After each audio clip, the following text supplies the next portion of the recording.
Ta muzika, kur čia mes išgirsime, tai kaip ir, sakysime, mūsų autorių, bet tai yra jo muzika. Čia aš galiu pripažinti. Tik tai galima Eimantui padėkoti už tokią prieglaudą, kompozitorių prieglaudą.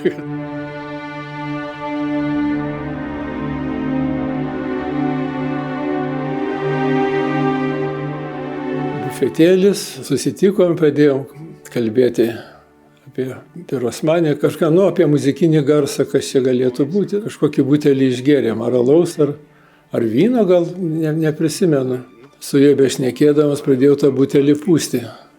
Sakau, koks geras garsas ten ir tokį iš to padarau, reiškia tai. Jisai sukluso, po kelių tenai dienų jisai berepetuojant ir reiškia, vienai mizanscenoj, vieno personažo bendravimas su kitu, nei kalba, nei ko, ir tas, reiškia, butelis padėjo surasti ir tą mizansceną, jinai tapo labai natūrali. Nekrošius jau čia atrado savo kalbą, savo tokią teatrinę ir tokią labai individualią. Sakyk, marga rytą.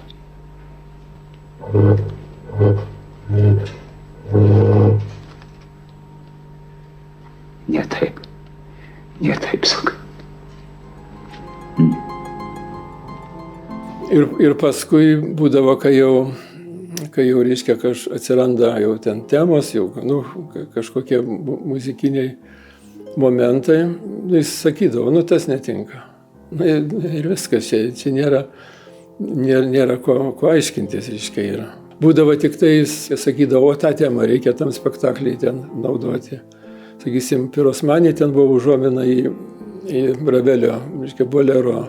Ne kaip muzikinis, kaip sakysime, numeris, o kažkas su kažko ir apie tai.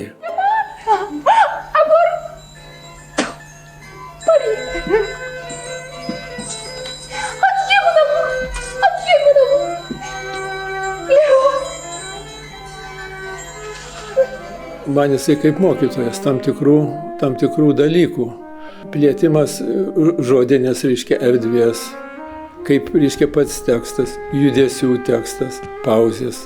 Tai čia viskas yra, kaip sakysime, muzikos ir šiaip reiškia, meno dalykai, suformuoti tam tikrą savo idėją, turint tam tikrą formą.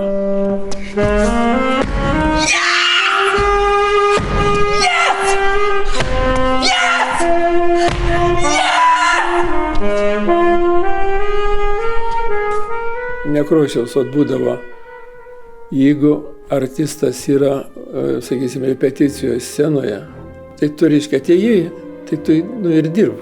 Ir ten nebuvo, tai aš pagalvosiu, ką pagalvoti. Čia nėra ką galvoti. Tai čia buvo su Varšuvos spektakliu Tuoktuvės, nes buvo ten tiesa pianinas ir man nieko nežinant, sako, grok.